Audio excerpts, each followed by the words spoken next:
right? I know that some of you are wondering about that. Today, as a church, I want to talk about three things. One is grateful reflection over what we've experienced here at Crossroads Church.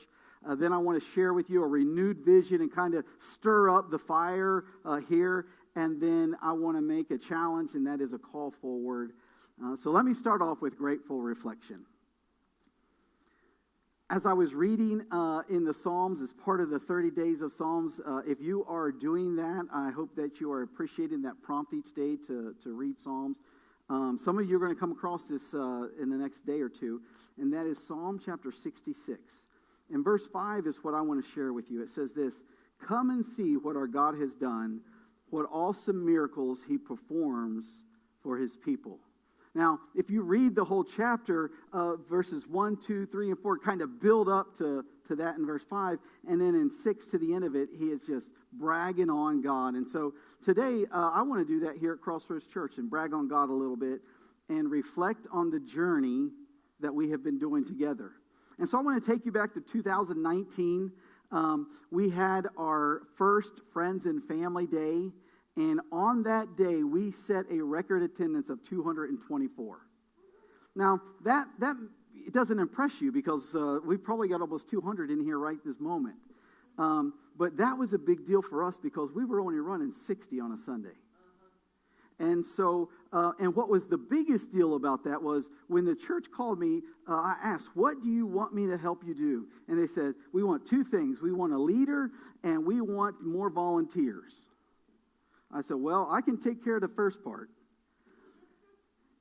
And that day, we had 50 volunteers on our first Friends and Family Sunday. That was huge because they were used to 12 people doing everything for the previous 3 years.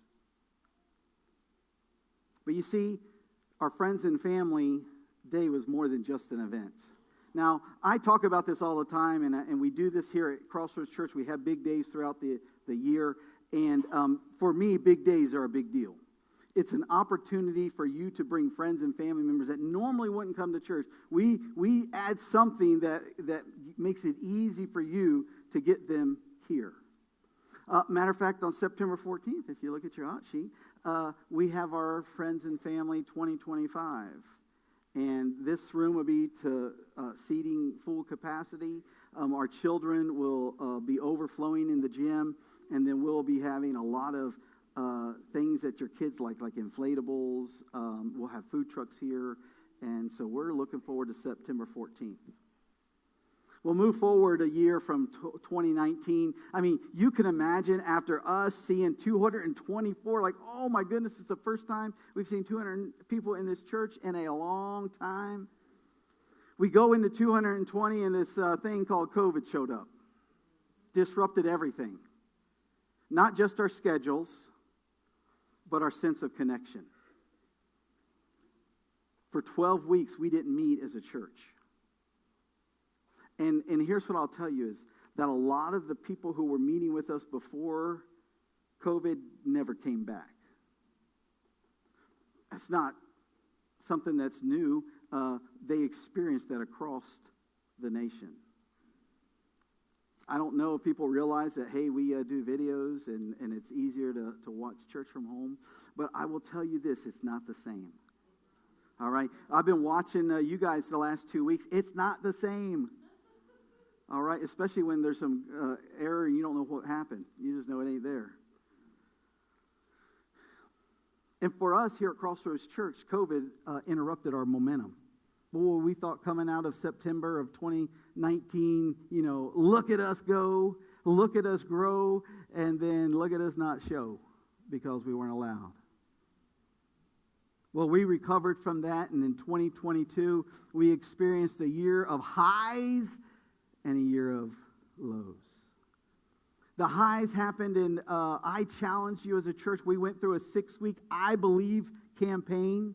And on that Sunday, really we challenged, we wanted to help our church financially. And so I had asked you to pray about it and to bring a one-time sacrificial offering amounts.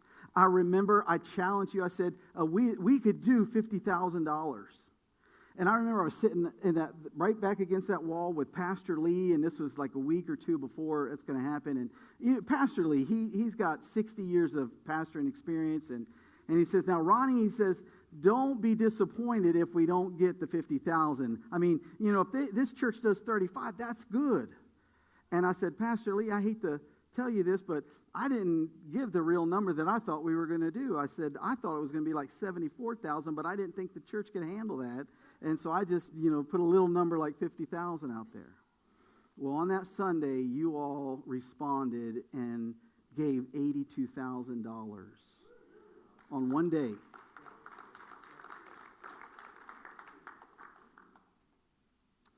Just a few months later, our church is undergoing an attack where there was dissension created inside the church. Tried to destroy the church, tried to bring us to our knees just as we are recovering from COVID. But you remain faithful. And here's what I would tell you. Look, that wasn't my first rodeo. I've been through churches that saw stuff like that happen before. And here's who loses when things like that happen. Young Christians. Those of us who've been going to church all our life, we're going to keep going to church the rest of our life. Those who are new to Christ, when we as Christians fight back and forth, they just stop going. I use this a lot. I said there are 100 reasons that people use not to attend church every Sunday. You probably get them from your friends and family when you invite them. And what we want to do here at Crossroads Church is we want to give them one reason to show up. And too often, instead of giving them the one reason to show up, we give them the one reason, one more to add to their 100. Let me celebrate some wins with you. Let's take time to see what God has done here at Crossroads Church. One of our most effective teams that we put together is called our outreach team. Through our outreach team, we introduced the church to a program called Embrace Grace. And every year we are loving on young ladies who find themselves in an unexpected pregnancy. Because and we take them through a 12-week Bible study, and then as a church we love on them with a baby shower. But that 12 weeks isn't long enough, and so now we're offering what's called Embrace Life, which is an extension of that. We have partnered with a group called Love Packages, where we send Bibles, books that we collect, and those go by the Connex container full load overseas to missionaries that need them. We offer a class here called Surrendering the Secret, which is for ladies who are post-abortion. And while society tells us that that's not a big deal, if you've ever been through something like that, you know it is a big deal. And there's a resource there that we have provided to help ladies deal with that.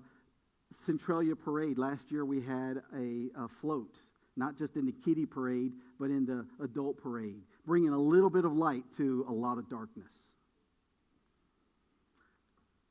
Over the last 3 years, we have been doing Angel Tree, where we take and you buy Christmas presents for the children of incarcerated parents.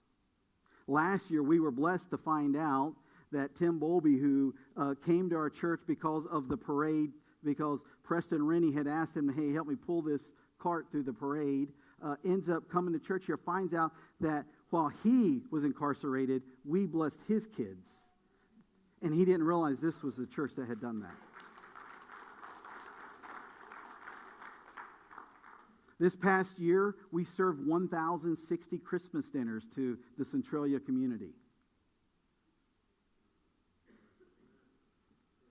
We partner with over 26 different local and national organizations.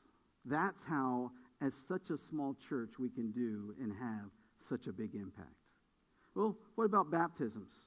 Baptisms, we went from obscurity to being listed in the top 10 in the state of Illinois for baptisms. And let me say, that's not a brag, that's a testimony. And so what I want to do is, a lot of times what happens is people get baptized and just don't show back up. And I've had this happen here in this church. People ask me, hey, where are all those people we're baptizing? Well, I'm about to show you where they're all at, all right? And so if I call your name out, if you would come up and come up onto the stage, and we're just going to start lining up over there, and probably going to need all the way over there. So Blake McClellan, come on up here, buddy. Yeah, oh.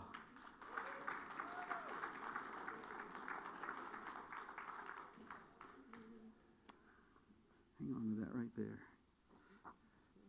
Declan McDaniel.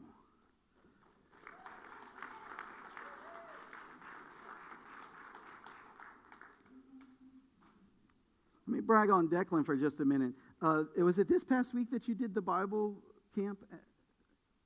Or was that last week? Last week. Okay. Well, Declan told her mom that she wanted to do a backyard Bible club for her friends. Good job, Declan. Sophia Hollingsey.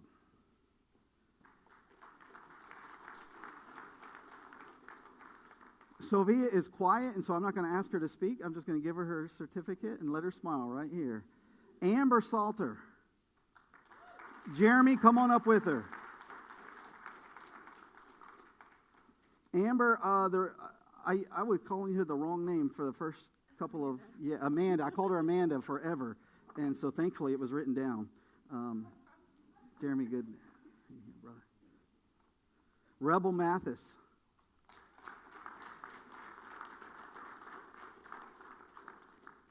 That's it. I like that. Price is right. Thank you, Rebel. Samantha Carell. And bring Kate and Chloe with you.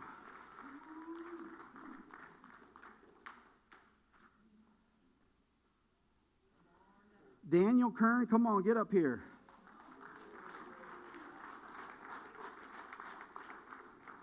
Come on up, Chloe. I don't have your certificate yet, but I'm going to get to it. There you go, Sam. There you go, Daniel. So as soon as I come across Cade and Callie Lyons. Chuck Lyons. Logan and Cammie.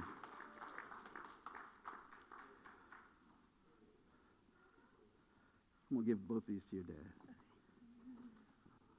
Hey, Chuck, thank you. Sorry about that. Come on, there we go. Thank you. Kenny and Debbie Fouch, come on up.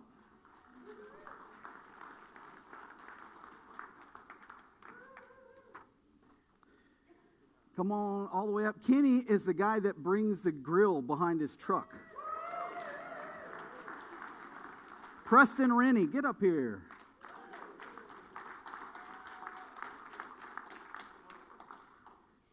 Preston is working with our youth now.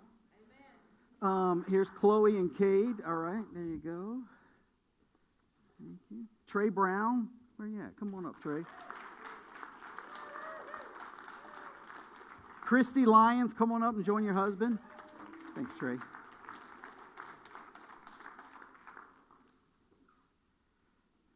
Caitlin, come on. Thank you, Christy. Tiffany Lynn Becker and Tim Miller, come on up.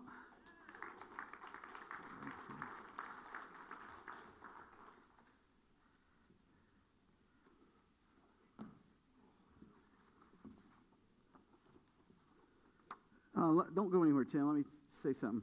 A couple of weeks ago, right before I left, Tim had approached me and said, hey, I want to help out Amanda. And I don't know if you guys know the story, but Amanda Melton, she's not here today. She had recently had surgery because of breast cancer. And the week after getting out of the hospital from that, she's being diagnosed with brain cancer.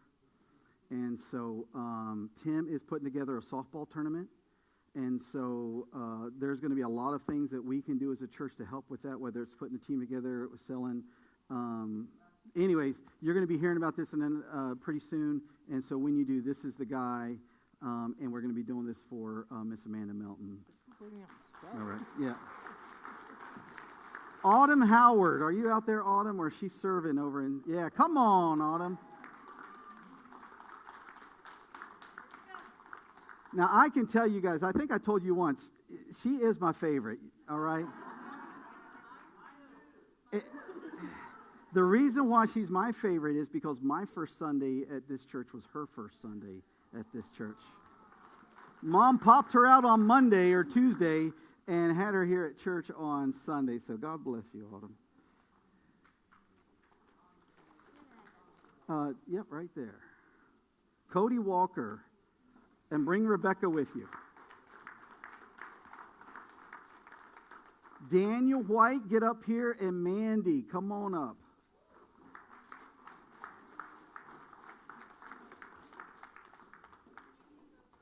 Daniel's the quiet one.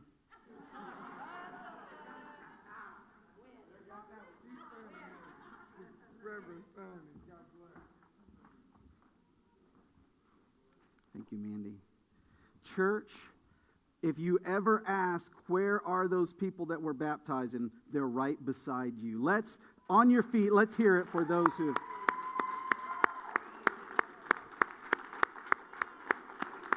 Thank you, guys. Thank you. Thank you. Yeah, we'll get it right later. Thank you. Thank you.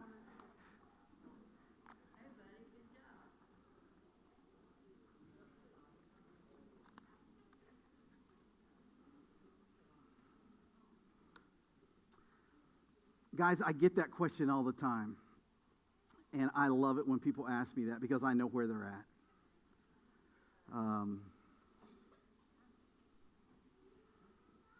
So let me change gears and let's talk about renewed vision. Let me just stir up the fire in your heart right now. What the future fruitfulness here at Crossroads Church might look like. You see, vision is more than an ideal, it's a declaration of faith. I walked into this church, a church of 40 people, a church that had almost kind of given up. And I walked in the door and I said, you know what? I'm believing that one day we will see 20 people baptized on one Sunday. I didn't get greeted that way. I got greeted with the eyeballs like, okay, and simmer down. And I remember in 2021, the first time we saw 17 people get baptized. And Romy Howard had asked me, he goes, are you disappointed that it wasn't 20? I said, yes, I am, but I'm not, because it gives us one more chance to do it again. Church, I believe that there's going to be a Sunday where we baptize 20 people on one Sunday. But here's what I also believe is I believe that God can and wants to use us as a church to reach and see 200 salvations in 1 year. Oh, that's a little harder, isn't it? Y'all seen 17 and 18 people baptized. But here's what I ask you. Do you have a relative? Do you have a friend? Do you have a coworker? Do you have somebody that you wish could be part of that 200 to accept Jesus Christ as our Lord and Savior? To follow Him in believer's baptism? That's how we reach 200. Is because I bet inside this room, if we were honest, there's probably 1,000 of our friends and family that we want to come to know Jesus Christ. And so it's that reason why we need to be looking to the future. One of the other pages, there's not enough for everybody, but there should be one close enough to you. I hope that you'll see it. But it's called, What Might Crossroads Church Look Like in 2030? I wrote this in 2020. I wrote this before COVID. I wrote this when we were still only seeing about 80 people come to church. And so let me just go through and share with you what I believe could happen here at Crossroads Church in 10 years. I wrote this like it had already happened, like this is being read in the year 2030. It says, when Crossroads Church called Ronnie Tabor in December of 2017, different is the only word that comes to mind to describe the transition that began. The phrase, we've never seen it done that way, became a commonplace while the church waited on his release from the United States Air Force 12 months later. The year is 2030. The place is Centralia, Illinois. Crossroads has now been following the leadership of Ronnie Tabor for 10 years and is continuing to grow and extend the impact of Christ's kingdom. Here are the things that I was believing God for. The average weekly attendance is now over 500. Remember, I wrote this when it was 60 or 80. With 2 services being held each Sunday, 50 small groups are presently meeting. Go down a little further. Small group ministry is a vital part of the life of our church. Go down a little bit further. In addition, it's one of the best vehicles for training women in the faith. I don't know if you've been paying attention, but we just graduated a group from the 52-week Flourish, and I believe that they're ramping up to start that up again. What an incredible testimony for our ladies' ministry. Calling all men, it says here, men who have been significantly influenced by calling all men are marked by solid, gentle, servant-hearted leadership in their homes, communities, and workplaces. Go down to the bottom in the red, I put down at present, we have 4 pastors on staff and 3 ministry assistants. If you turn the page, you'll see, I believe that Crossroads Church has been integral in starting 4 churches. You don't know that, but today, right now, Pastor Dave and his wife Nancy are up at Diamond Springs Baptist Church, where he is starting his ministry there. Dave had retired, came down here, and as a pastor sometimes you just can't stop. And the Lord laid Diamond Springs on his heart, and so today he is there launching that ministry. We are going to have him back here in a couple of weeks, and he's going to get share the message, and we are going to get to say goodbye properly to he and his wife, Nancy. I know that's not starting one of those 4 churches, but it's just what I call ministry math. We start adding things like that. The Lord has grown our campus to include a new children's building. Wouldn't that be amazing that if we just took over this parking lot right here and built a building just for our children's ministry? Crossroads Church now takes regular regional and overseas mission trips. So I talk about that one trip over to Evansville, Indiana. Talk about Carrie and I going down to Dallas. But we want that to be a way of life for us. There are tools and opportunities for us as a church to get involved in missions. And not only do we want to do that, but we want to go overseas. Centralia knows that if there is a need, the people of Crossroads are ready and willing to and able to help. On the back page, non-believers who are asking genuine questions tend to be attracted to us precisely because we are real, down-to-earth, and serious-minded, while at the same time avoiding the snare of petty issues. I hope that you'll take time to read through that entire thing. I just gave you a couple of the highlights. Many of those things have already come to pass. Many will come to pass. But they only happen if we change our vision from a dream. And the way that we change it from a dream and make it a vision is we add a little bit of action. And so that is my third point and closing point, is that is a call forward. And my call is this to everyone in here. We need to become change makers. 1 Corinthians 12 verse 4 says this, "Now there are a variety of gifts, but the same Spirit. There are a variety of service, but the same Lord. And there are a variety of activities, but it is the same God who empowers them all in everyone." You see, these verses remind us of something powerful. That though we serve in different ways, though we serve with unique gifts, we all serve the same Lord. So whether you're greeting out in the foyer, whether you're teaching children on the other side of the wall, whether you are cleaning the sanctuary, whether you're praying for the requests that we have here in our church, it is the same God working through each of us. We are one body with many members, and each one is essential. You see, everyone has a role. Scripture says it again. There's different kinds of gifts. There's different kinds of service. There's different kinds of activities, but the same Lord. These are just different expressions of work, but understand this, God is behind it all. You're not just helping, you are part of a move of God. And so for the second half of 2025, if you've been sitting, it's time to serve. If you've been watching, it's time to build. And if you've been waiting, it's time to act. Picture what could happen if we saw each of our homes, our workplaces, our schools as a mission field. I've watched it happen over and over again here at Crossroads Church. In the last 3 years, I've watched you bring your family, bring your friends, bring your coworkers, and introduce them to Jesus Christ. What if evangelism wasn't just for the spiritually elite, but for all of us? Speaking the name of Jesus with courage and compassion wherever we go. Think about the ripple effect that it would have. That every believer starts discipling someone else. Watching and walking with them. Teaching them. Encouraging them. And helping them grow in their faith. Imagine what would happen if we became a people of constant prayer. Not just when we gather, but when we walk, when we drive, at work, and at rest. Not just when the wheels of life fall off, but that we do it the way the New Testament says, and that says pray without ceasing. What breakthroughs might be waiting on the other side of our persistent intercession?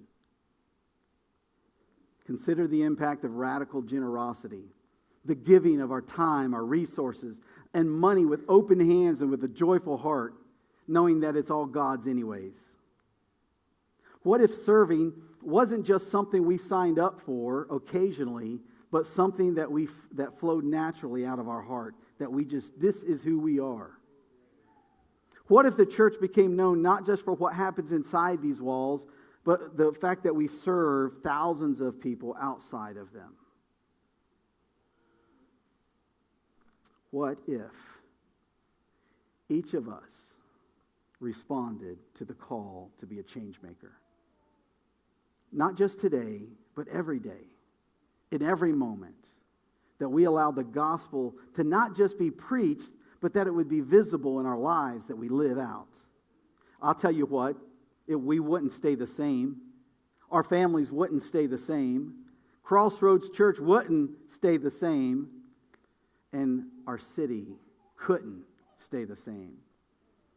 So as we go today, let's not leave the mission here at the altar as we do many times, but let's carry it with us into the ordinary, into the unnoticed, into every part of our life until Jesus is known and worshiped by all. See, church, we need to use our gifts to build the church and bless others. Where can you do that? You can do that in Crossroads Littles, Middles, and Kids. The reason why they're here in July and December is because we don't have enough volunteers throughout the year that we can manage 12 months. Pretty soon you're going to hear about rooted small groups. I'm believing that we can have at least 10, and I'm hoping for 15. Another way that you can get involved is to be financially generous. See, you saw us, I've talked about, we need more chairs in this room. Today is an easy day, but when the summer's over, we need more chairs.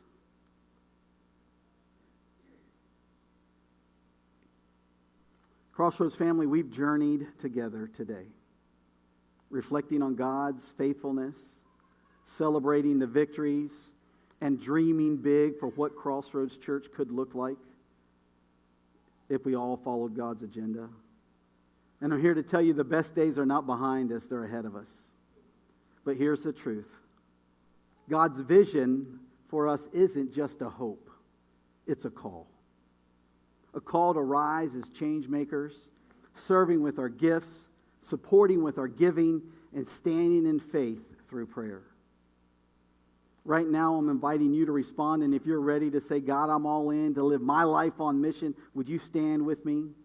Whether it's joining Crossroads Kids, whether it's to pull out one of those yellow cards and to embrace the try giving, help us get 50 to 100 more chairs, or if it's praying for those 200 salvations, are you going to be a part of the move of God?